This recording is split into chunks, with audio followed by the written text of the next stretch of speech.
Korea, 1950. Under American leadership, the United Nations went to war for the first time. What began as a conflict between rival regimes, North and South, turned into a confrontation between East and West, threatening to escalate into a Third World War. It was a war which nobody won, but the losers could be seen everywhere. A sea of refugees constantly set adrift by the changing tide of battle. 3 million Korean civilians are estimated to have died in 3 years of war.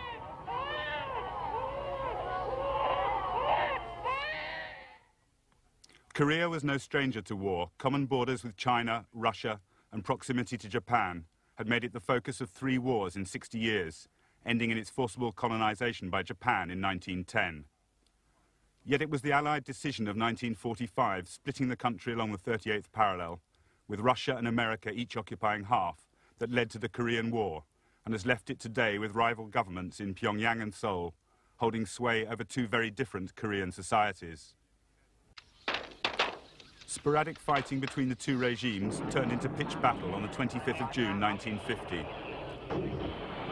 Both sides claimed the other attacked first, but within hours the northern forces, spearheaded by their 230 Russian tanks, had broken through into southern territory.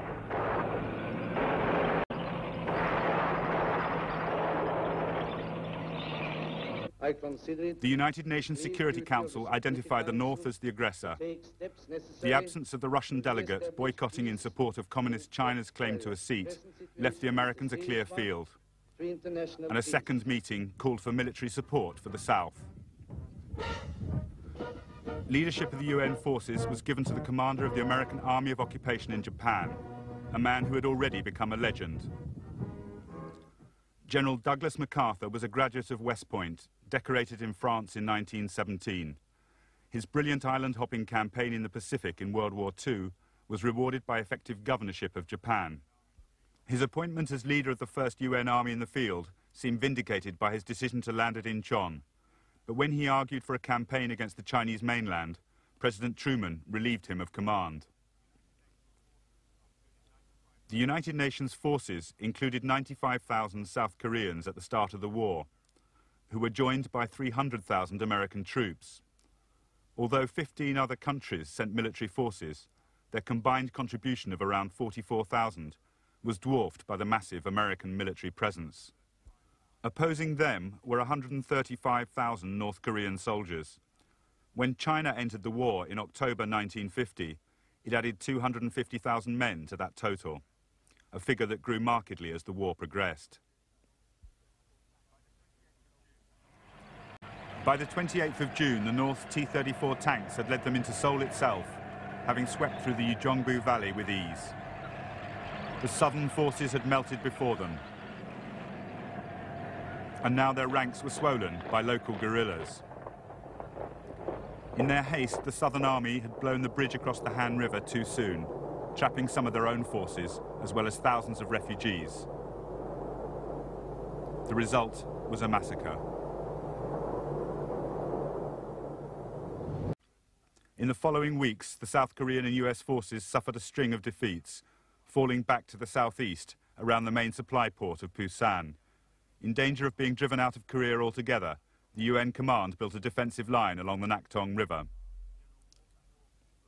It was to be General MacArthur's masterstroke, a landing 150 miles behind the front line, at the port for Seoul, seizing the capital itself at the heart of the enemy supply line. The chiefs of staff protested that a landing at Incheon was fraught with problems. The approach through a narrow channel was governed by Wolmi-do Island. The port itself had high walls and a 30-foot tidal range that at low tide could leave landing craft stranded on mudflats. MacArthur argued that the obvious difficulties would only add to the surprise. Dismissing all objections, he concluded simply, "We shall land at Incheon and I shall crush them." After 5 days of sustained bombardment, the 260-strong fleet took position off Incheon on the 15th of September. MacArthur had ordered the Marines to lead the first wave, and as they clambered onto the landing craft at dawn, he appeared on the bridge of the flagship to watch them head in for the first objective, Wolmi-do Island.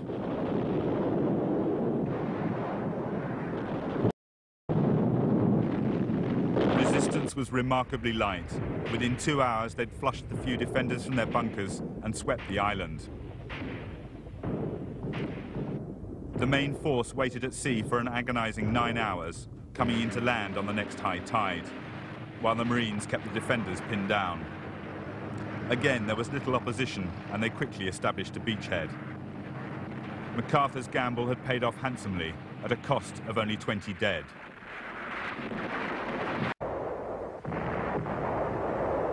They still had 20,000 soldiers around Seoul, and they fought all the way back into the city itself. Then from street to street, and finally from a succession of barricades along the main boulevard. Official notice of Seoul's capture went out on the 25th as planned. Though there were 2 more days of hard fighting before the North Koreans were driven from the city, and by then much of it had been reduced to rubble. Mass graves revealed that their brief tenure of South Korea had been a savage affair for those they saw as opponents.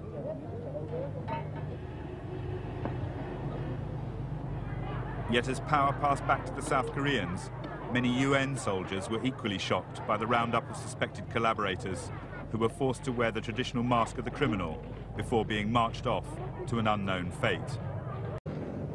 The day after the Incheon landings, the 8th Army began pushing northwards to link up with 10 Corps. It took 3 days of hard fighting to cross the Naktong River, then the pace quickened as the North Korean line broke. Isolated groups retreated into the mountains to wage guerrilla war, but short of supplies, they could do little against the weight of the 8th Army.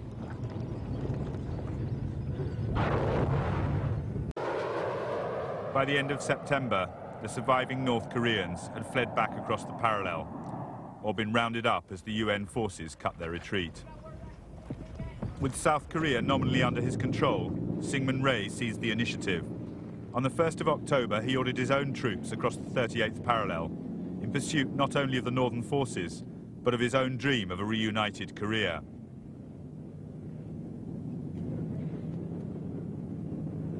A week later, the UN forces followed them. Hours after they crossed, a UN resolution ordered that all appropriate steps be taken to ensure conditions of stability throughout Korea.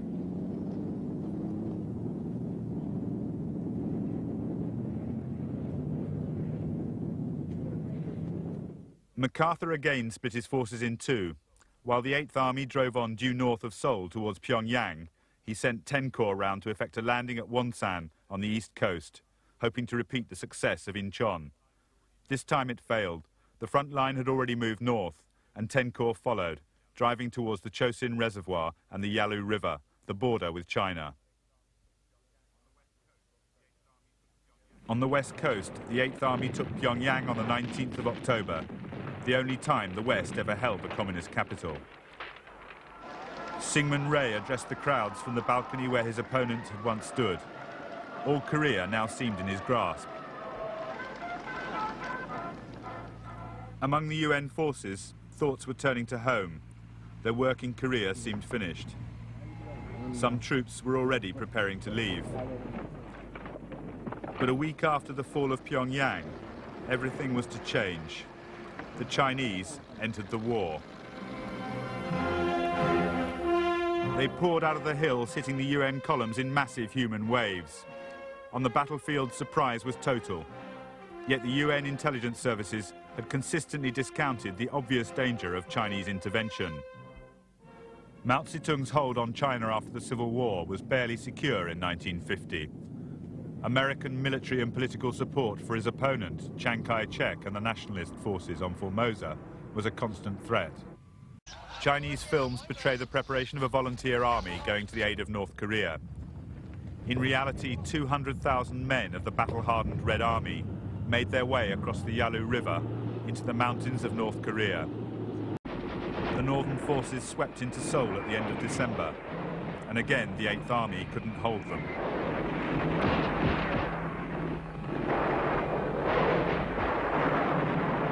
Those that could withdrew, as first Seoul and then Wonju fell to the north once more. South of Wonju, the 8th Army dug in and finally held the line. Whether through their efforts or because the Chinese supply line had reached its limit, the southward drive stopped. Ridgway now worked a remarkable transformation on his force. Within weeks of his appointment, the attitude among his men had changed. By April, they were across the 38th parallel once again. Seoul had changed hands for the 4th time in 1 year. As they consolidated their hold on the south, a political and military debate broke out over the next objective. Faced with the rising cost in UN lives, President Truman decided that widening the war would be unsustainable politically, and he limited the UN to a defense of the South. But MacArthur did not agree. From his headquarters in Japan, he was publicly critical of the concept of a limited war. He'd already submitted a long list of nuclear targets on both sides of the Korean-Chinese border. And in early April, he called for all-out war on China, using the nationalist armies from Formosa. By the 11th of April, Truman had had enough. I believe that we must try to limit the war to Korea. A number of events have made it evident that General MacArthur did not agree with that policy. I have therefore considered it essential to relieve General MacArthur so that there would be no doubt or confusion as to the real purpose and aim of our policy. I now close my military career and just fade away. An old soldier who tried to do his duty as God gave him the light to see that duty. Goodbye. Ridgway's meat grinder advance and the defeat of the Chinese offensives left the front line near the 38th parallel, and both sides agreed to negotiate, following a Russian initiative. On the 10th of July 1951, a UN team flew to the ancient Korean capital of Kaesong to begin negotiations with representatives of both the North Korean and Chinese forces. Both sides now needed and wanted a ceasefire. Hopes of peace were high, and at first it seemed tantalizingly close. But there would be frequent breakdowns. The talking and the fighting dragged on at enormous cost in lives for over 2 more years. The exchange of sick and wounded prisoners in March 1953 was the first movement towards a ceasefire. With the UN as a belligerent, a commission of neutral nations was required to oversee the peace process. Finally, on the 27th of July 1953, General William Harrison led the UN delegation into Panmunjom. Without a word or a sign to each other, he and the North Korean General Nam Il signed the armistice agreement. There was no South Korean signature on the document, as Syngman Rhee still refused to accept the existence of the dividing line in Korea, which after 3 years and millions of lives had come to rest almost where it started, near the 38th parallel. Today, the two sides still watch each other warily across the same blood-soaked strip of land that separates the two Koreas.